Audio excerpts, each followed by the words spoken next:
Good afternoon my dear student. Class 10th Hindi काव्यखंड की कक्षा में आपका स्वागत है। आज हम अध्ययन करेंगे पाठ 3 से देव के सवैये और कवित्व की व्याख्या एवं प्रश्न अभ्यास का। तो आइए चलते हैं और सवैये और कवित्व की व्याख्या और प्रश्न अभ्यास का अध्ययन करते हैं। साथ में देव का जीवन परिचय कवि देव का जीवन परिचय का भी अवलोकन करते हैं। देव का जन्म इटावा उत्तर प्रदेश में सन 1673 ईस्वी में हुआ था। उनका पूरा नाम देवदत्त द्विवेदी था। देव के अनेक आश्रयदाताओं में औरंगजेब के पुत्र आजम शाह भी थे, परंतु देव को सबसे अधिक संतोष और सम्मान उनकी कविता के गुणग्राही आश्रयदाता भोगीलाल से प्राप्त हुआ। उन्होंने उनकी कविता पर रीझ कर लाखों की संपत्ति दान की। उनके काव्य ग्रंथों की संख्या 52 से 72 तक मानी जाती है। उनमें से रसविलास, भावविलास, काव्य रसायन, भावनी विलास आदि देव के प्रमुख ग्रंथ माने जाते हैं। उनकी मृत्यु सन 1767 में हुई। देव रीतिकाल के प्रमुख कवि हैं। रीतिकालीन कविता का संबंध दरबारों, आश्रयदाताओं से था, इस कारण उसमें दरबारी संस्कृति का चित्रण अधिक हुआ है। देव भी इससे अछूते नहीं थे किंतु वे इस प्रभाव से जब जब भी मुक्त हुए, उन्होंने प्रेम और सौंदर्य के सहज चित्र खींचे। अलंकारिता और श्रृंगारिता उनके काव्य की प्रमुख विशेषताएं हैं। शब्दों की आवृत्ति के जरिए नया सौंदर्य पैदा करके उन्होंने सुंदर ध्वनि चित्र प्रस्तुत किए हैं। यहाँ संकलित कवित्व सवैयों में एक ओर जहाँ रूप सौंदर्य का अलंकारिक चित्रण देखने को मिलता है, वहीं दूसरी ओर प्रेम और प्रकृति के प्रति कवि के भावों की अंतरंग अभिव्यक्ति भी। पहले सवैये में कृष्ण के राजसी रूप सौंदर्य का वर्णन है, जिसमें उस युग का सामंती वैभव झलकता है। दूसरे कवित्व में बसंत को बालक रूप में दिखाकर प्रकृति के साथ एक रागात्मक संबंध की अभिव्यक्ति हुई है। तीसरे कवित्व में पूर्णिमा की रात में चांद तारों से भरे आकाश की आभा का वर्णन है। चांदनी रात की कांति को दर्शाने के लिए देवदूत में फेन जैसे पारदर्शी बिंब काम में लेते हैं, जो उनकी काव्य कुशलता का परिचायक है। सवैया है पायनी नूपुर मंजू बजे कट किंग किन के धुन की मधुराई, सांवरे अंग लसे पट पीत हिये हुल से वनमाल सुहाई, माथ किरीट बड़े द्रग चंचल मंद हसी मुख चंद जुनाई, जे जग मंदिर दीपक सुंदर सी ब्रज दूल्हा देव सहाई। व्याख्या है, प्रस्तुत सवैये में कवि देव ने श्री कृष्ण के राजसी रूप का चित्रण किया है। कृष्ण के पैरों की पायल मधुर ध्वनि पैदा कर रही है। उनकी कमर में बंधी करधनी किनकिना रही है। श्री कृष्ण के सांवले शरीर पर पीले वस्त्र सुशोभित हो रहे हैं। उनके हृदय पर वनमाला सुशोभित हो रही है। उनके सिर पर मुकुट है तथा उनकी बड़ी बड़ी आंखें चंचलता से पूर्ण है। उनका मुख चंद्रमा के समान पूर्ण है। कवि कहते हैं कि कृष्ण संसार रूपी मंदिर में सुंदर दीपक के समान प्रकाशमान है, अतः कृष्ण समस्त संसार को प्रकाशित कर रहे हैं। कवित्व है, डार द्रुम पलना बिछोना नौ पल्लव के, सुमन झिंगूला सोहें तन छवि भारी दय, पवन झुलावें के की कीर बतरावें, देव कोकिल हलावें हुलसावें कर तारी दे, पूरित पराग सु उतारे करे राई नौन, कंज कली नायिका लतान सिर सारी दे, मदन महीप जू को बालक वसंत ताहि, प्रातः जगावत गुलाब चटकारी दे।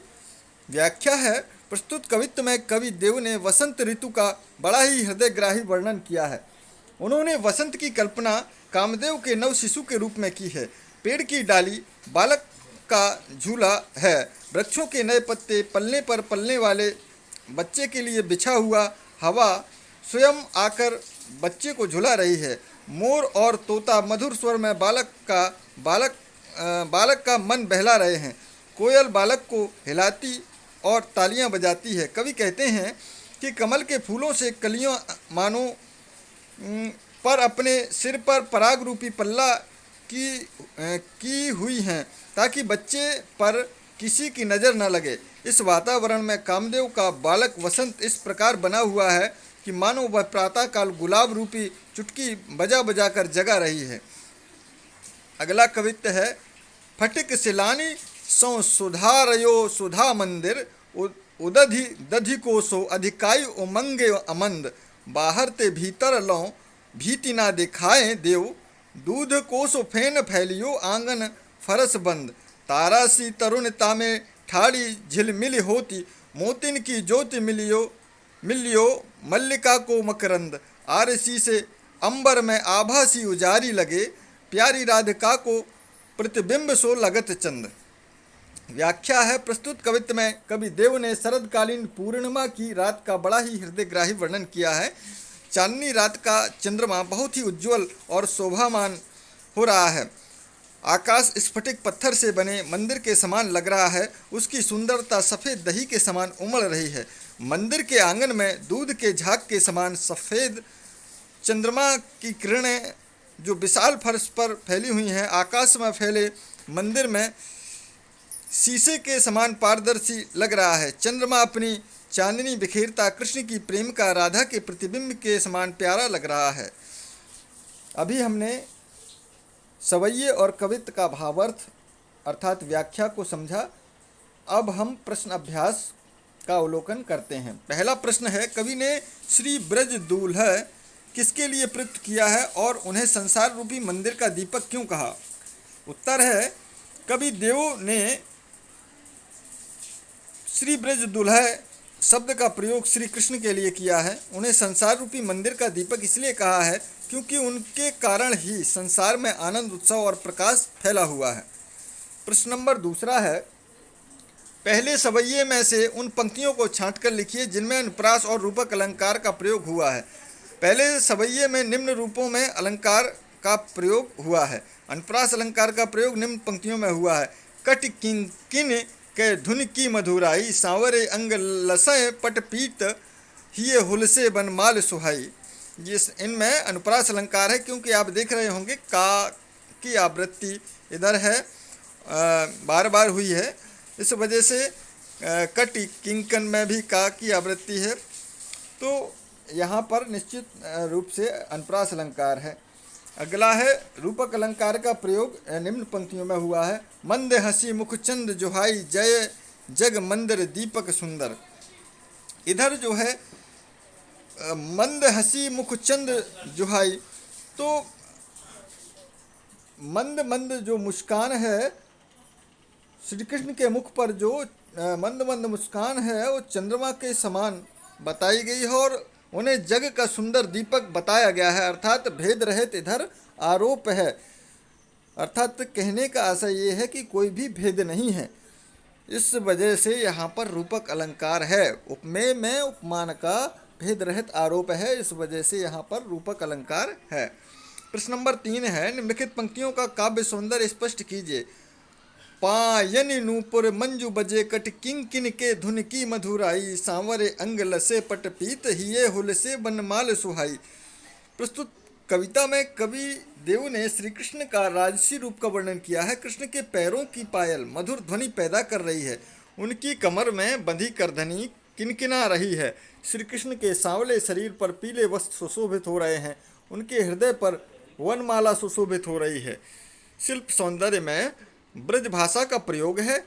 कटि किंकिन में अनुप्रास अलंकार का प्रयोग है और भक्ति रस का प्रयोग है। भाषा कोमल, मधुर और संगीतात्मक है। प्रश्न नंबर 4 है, दूसरे कवित्त के आधार पर स्पष्ट करें कि ऋतुराज वसंत के बाल रूप का वर्णन परंपरागत वसंत वर्णन से किस प्रकार भिन्न है।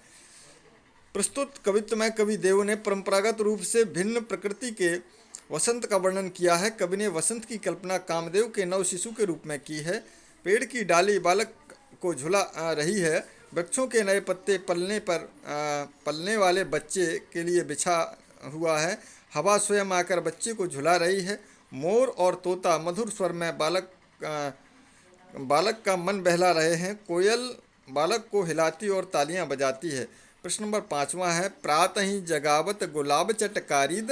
इस पंक्ति का भाव स्पष्ट कीजिए। चांदनी रात की सुंदरता को कवि ने किन किन रूपों में देखा है।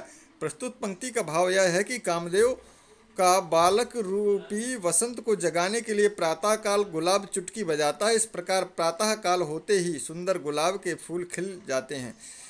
प्रश्न नंबर 6वां है, चांदनी रात की सुंदरता को कवि ने किन किन रूपों में देखा है? कवि ने चांदनी रात को कवित्व में विभिन्न रूपों में देखा है, जैसे कि चांदनी रात का चंद्रमा बहुत ही उज्जवल और शोभायमान हो रहा है। आकाश स्फटिक पत्थर से बने मंदिर के समान लग रहा है। उसकी सुंदरता सफ़ेद दही के समान उमड़ रही है। चंद्रमा अपनी चांदनी बिखेरता कृष्ण की प्रेमिका राधा के प्रतिबिंब के समान प्यारा लग रहा है। 7वां प्रश्न है, प्यारी राधिका को प्रतिबिंब सो लागत चंद। इस पंक्ति का भाव स्पष्ट करते हुए बताएं कि इसमें कौन सा अलंकार है। प्रस्तुत पंक्ति में कवि देव ने प्यारी राधिका को चंद्रमा के समान आगे मैं बता रहा हूँ आपको, सुंदर बताया है। राधिका को चंद्रमा के प्रतिबिंब के रूप में देखा है। इस प्रकार चंद्रमा को उपमान तथा राधिका को उपमा के रूप में प्रयोग किया है, अतः यह प्रतीप अलंकार है। अगला 8वां प्रश्न है, तीसरे कवित्व के आधार पर बताइए कि कवि ने चांदनी रात की उज्ज्वलता का वर्णन करने के लिए किन किन उपमानों का प्रयोग किया है। कवि देव ने चांदनी रात की उज्ज्वलता को प्रदर्शित करने के लिए निम्नलिखित उपमान का प्रयोग किया है: स्फटिक शिला, दूध का झाग, मल्लिका के फूल, सुधा मंदिर, आरसी, चंद्रमा। प्रश्न नंबर 9 है, पठित कविताओं के आधार पर कवि देव की काव्यगत विशेषताएं बताइए। कवि देव की पठित कविताओं के आधार पर हम निम्नलिखित काव्यगत विशेषताएं प्राप्त करते हैं। कवि ने श्री कृष्ण का सौंदर्य, वसंत ऋतु तथा चांदनी रात का बहुत ही हृदयग्राही वर्णन किया है। दूसरा, वसंत ऋतु का कामदेव के बालक के रूप में वर्णन, मानवीकरण अलंकार का सुंदर वर्णन किया है। देव की भाषा में संगीत प्रवाह और लय का सुंदर वर्णन किया है।